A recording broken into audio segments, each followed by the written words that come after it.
Well, it looks like it's going to be a 3-video day. Not many of those out there, but it's what we're going to have to do because we've got some breaking news, ladies and gentlemen. Now, recently we talked about in a video, which is linked in the description below, about how Victoria Alonso was really the person behind the MCU's collapse. We identified that. We have also talked about Disney layoffs, 4,000 anticipated, although sources that I have spoken to anticipate that that will actually go higher. You've often heard me talk about how Disney is refusing to course correct and that this has gone on far longer than you would expect to see in a healthy business. However, the course correction may now be truly underway.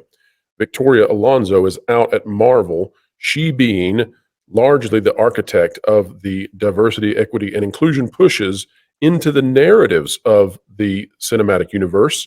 And as we have talked before with third-party merchandising partners way up the chain, she has been seen as an individual who pushes lesser-known properties over the properties that are more in demand within the market under the belief that, well, the Mantle Strategy that we've talked about before, where heroes are not actually anything more than just their abilities, and you can transfer those mantles to characters of different backgrounds, different immutable attributes, ethnic backgrounds, different genders, and that it just doesn't matter.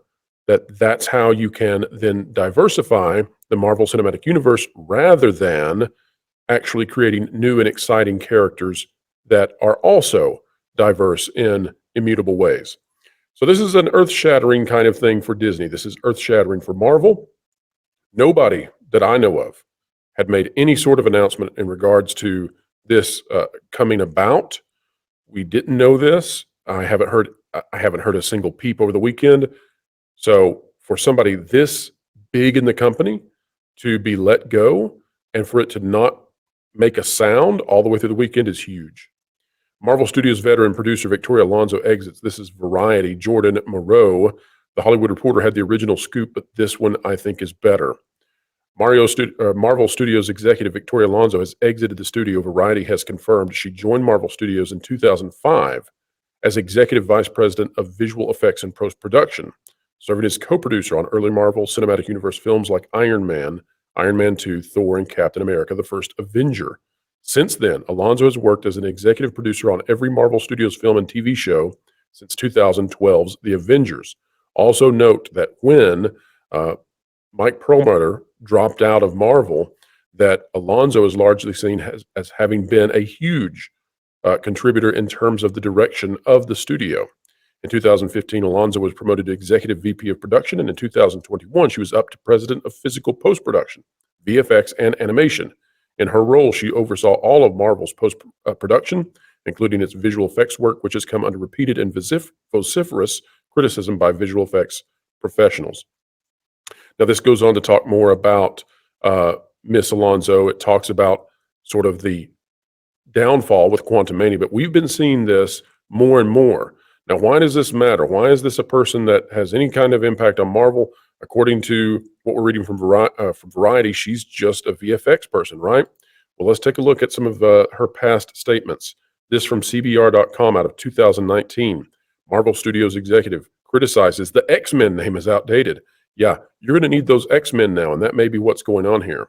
Asked about Marvel's future and the X-Men's involvement in it, Marvel Studios EVP of production Victoria Alonso shared her issue with the X-Men's name. That by Megan DeMoore, again, 2019.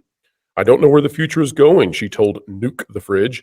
It's funny that people call it the X-Men. There's a lot of female superheroes in that X-Men group, so I think it's outdated. Now she's outdated at Marvel.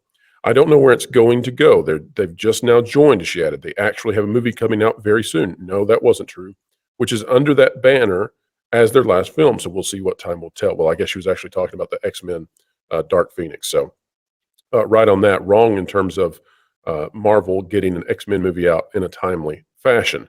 So clearly not a person who was on the right side of the X-Men. Then let's take a look at this, the Hollywood Reporter, this out of April 3rd. Marvel's Victoria Alonso calls out Disney response to that bill, and she wanted to take a stand. Again, using this terminology, which is highly partisan and does not accurately reflect the legislation.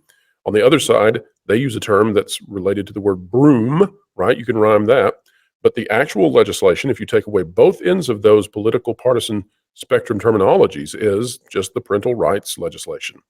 And so you can see there she is receiving an award. And it's funny to me that she received this award for VFX for the Eternals. Again, she looked so happy and excited about that, but the Eternals was a major financial flop for Disney and for Marvel. You can read through this article. It was from the Hollywood Reporter, again by Alex Kramer, April 3rd, 2022. But you don't want your head of VFX, you don't want your head of so much over at Marvel inserting herself into modern day politics and sociopolitical issues, into the culture. That's not a place for superheroes to be. Now, we've been greatly impressed by how long Disney could hold on to being a partisan company that had placed family entertainment squarely into the realm of politics, which by its very nature, no matter what you do, once you enter politics, you have alienated 50% of your consumers. It's been amazing to watch Disney not course correct. But with Victoria Alonso now out, surely this is the beginning of it. Some have asked, is this an example of Kevin Feige scapegoating, or did she want to push something new? Perhaps it was the Xmen. She wanted the X people, and they said no, and she walked. We don't know yet. We don't know the details surrounding her exit. We only know that it's a huge exit, and we know that she exited in a way that stayed quiet for an entire weekend. That's very difficult to do at her level. Surely the people over at Marvel would have heard something. And so the trades got wind of this afternoon. Again, it's breaking news, and so we're covering this as best we can. For more information on Victoria Alonso, I recommend that you go watch the video, again, linked in the description, where I talk about how she is truly the person behind the downfall of the MCU. Some have called it the MCU, some have called it the Phase 5 dive, but she is the architect largely behind that, and we'll just watch and see now. Does this create a content shift for the studio? It will be a long time before we see that shift, however, because so much content is already in the pipeline. This is a shorter video than usual because, again, this is breaking news, and we do have another video coming out very shortly all about the rage baiters who are attempting to divide our society using The Little Mermaid, if you can believe it. That's ridiculous enough, right? But we'll be covering that, and I hope that you'll manage to watch that one. But we did have to cover this right away and make sure that we gave you the very best analysis possible. Victoria Alonso, one of the chief architects of the divisive content over at Marvel, is out, and we'll be moving right along. Is it a course correction? We'll find out. For all the news that should be fun, make sure you check out thatparkplace.com, where they'll have more coverage of this. Please drop a comment down below, like, subscribe, and don't forget to click that notification bell. You can stick it to the algorithms when you click it. We do covet your comments, so please share one with us wherever you are, whatever you're doing. Keep learning, keep growing, and keep having fun.